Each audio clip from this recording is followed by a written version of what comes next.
I sent my in-laws a photo of our newly renovated kitchen. I was so proud. My mother-in-law replied, "It's cute, like an HGTV starter episode." Then she sent a screenshot of her friend's kitchen and said, "If you ever want a referral for a real designer." I replied, "We like ours. She works with real people." I'm a 38-year-old woman from Naperville, Illinois. My husband, Mark, and I recently completed a kitchen renovation that we were incredibly proud of. However, my mother-in-law, Barbara, had other opinions. After years of saving, Mark and I finally renovated our outdated kitchen. We chose soft cream cabinets, a farmhouse sink, and hand-painted tiles from a local artisan. The butcher block countertops added warmth, and open shelves displayed my grandmother's vintage dishware. It wasn't extravagant, but it was ours. Excited, I sent a photo to our family group chat with the caption, "Our dream kitchen is finally a reality." Barbara replied, "It's cute, like an HGTV starter episode." She then sent a screenshot of her friend Linda's kitchen, a sprawling space with marble countertops and gold fixtures. She added, "If you ever want a referral for a real designer." I responded, "We like ours. She works with real people." Barbara's subtle jabs became more frequent. During family dinners, she'd comment on how open shelving collects dust, or how butcher block is so hard to maintain. She'd leave high-end kitchen design catalogs on our coffee table.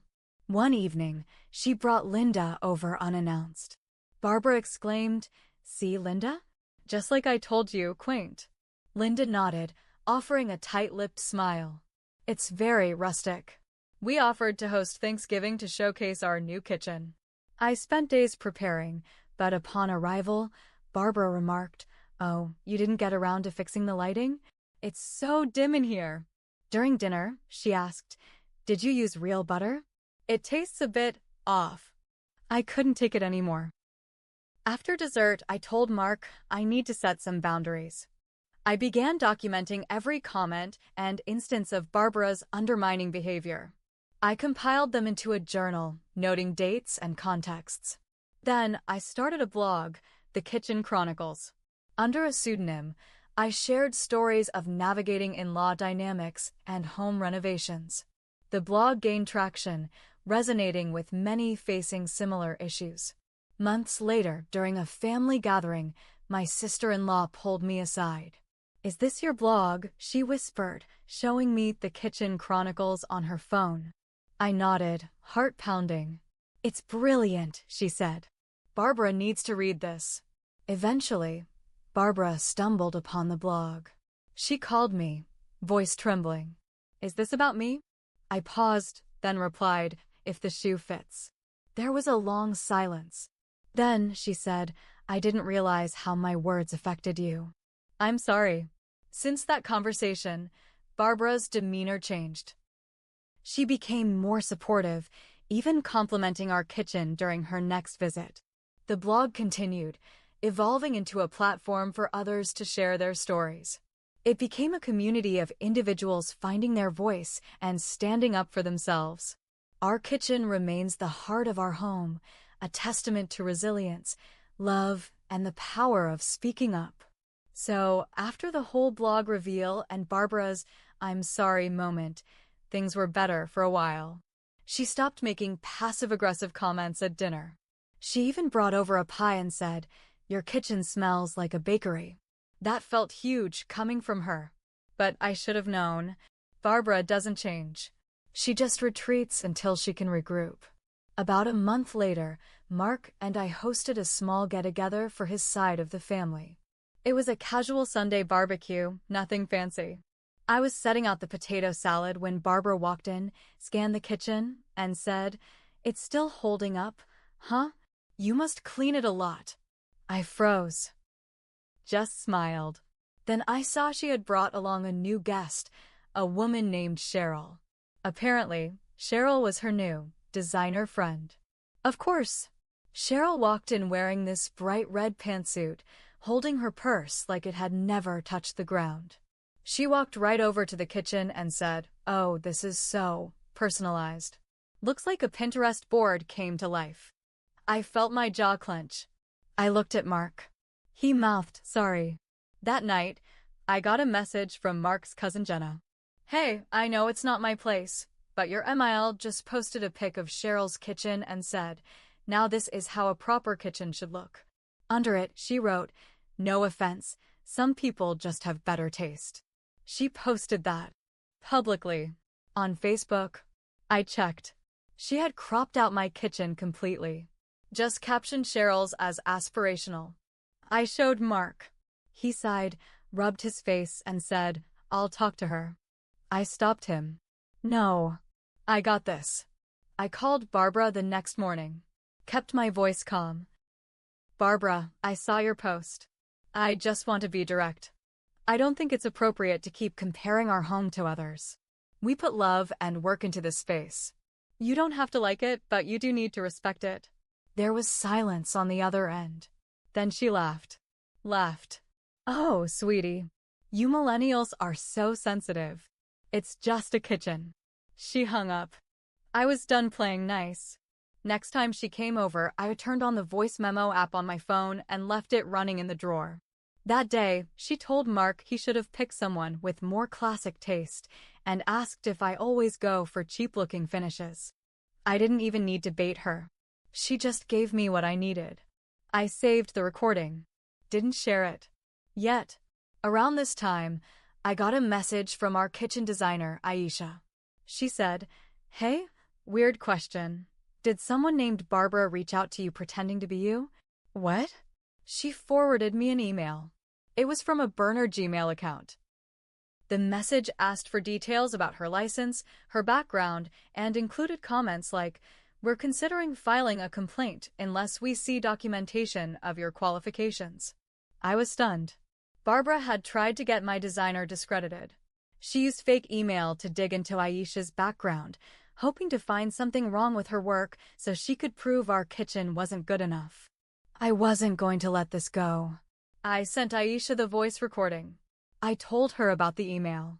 Aisha said she'd had enough too. So we made a plan. Aisha helped me put together a detailed blog post, anonymized, but razor sharp.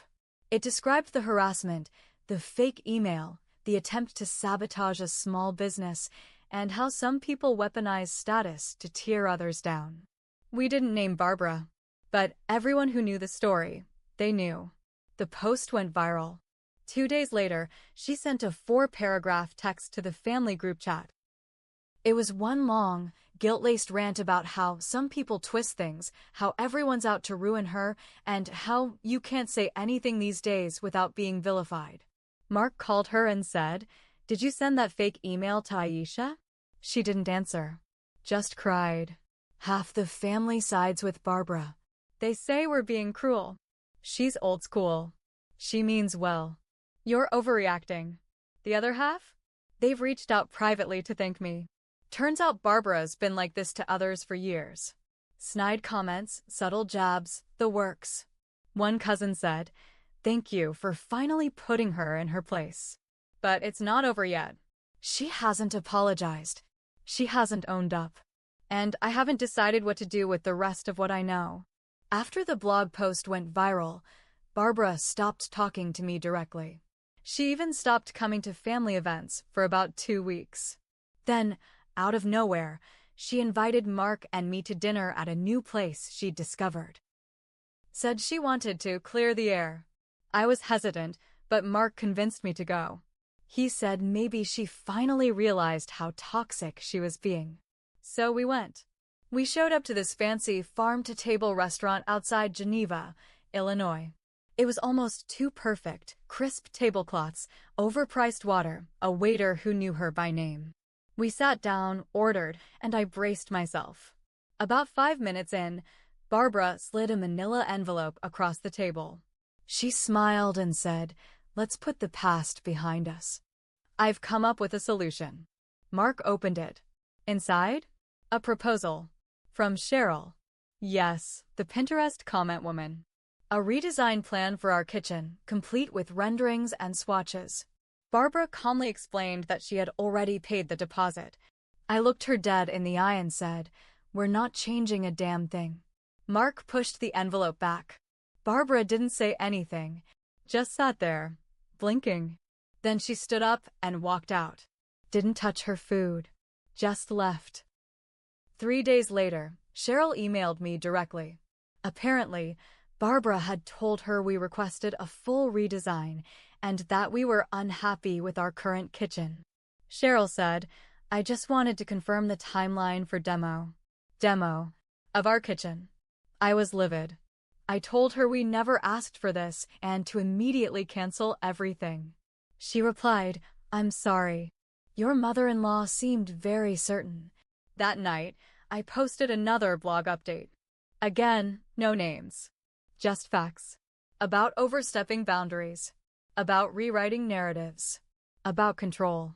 It got shared. Again. A week later, I started getting weird messages on Facebook Marketplace and Craigslist. Stuff like, "Hi, I saw your post about the butcher block counters. Still available. Is the farmhouse sink pickup only?" I was confused until someone sent me a link. Barbara had listed our entire kitchen for sale.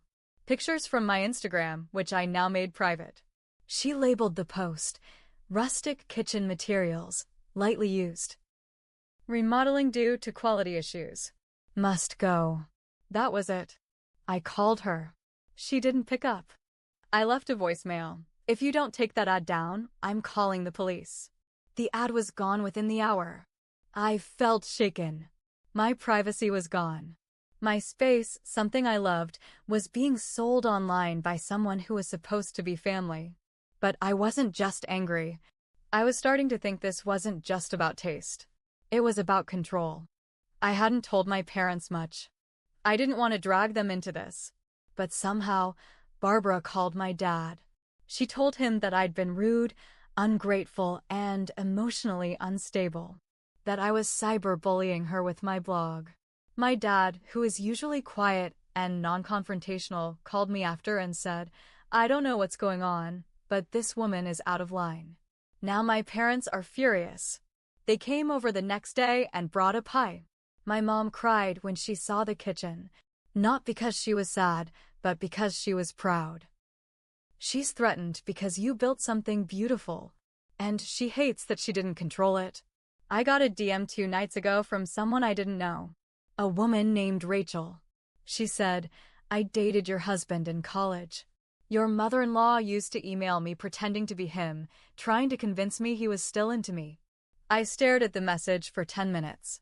Rachel even attached screenshots from an old Yahoo address.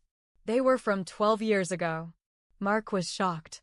He confirmed the timeline. Yes, he dated Rachel. Yes, his mom hated her. But he never reached out after they broke up.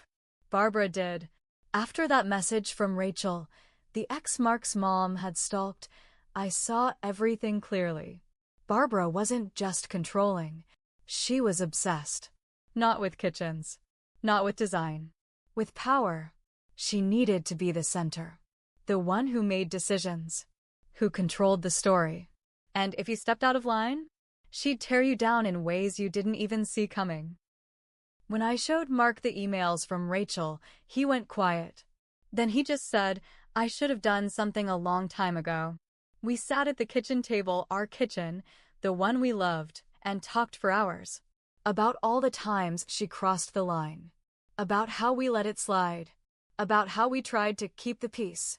That night, we agreed. We were done playing nice. We invited Barbara over for dinner. Just her. When she arrived, I had everything ready. A printed-out copy of the Craigslist ad. A screenshot of the fake email she sent Aisha. Messages she sent to my dad. And copies of Rachel's screenshots. I laid them on the table. Didn't say a word. Barbara looked at them, looked at us, then said, "I don't know what you think this proves." Mark spoke first. "This proves you've been lying, manipulating, stalking, and trying to ruin the woman I love." Her face twitched.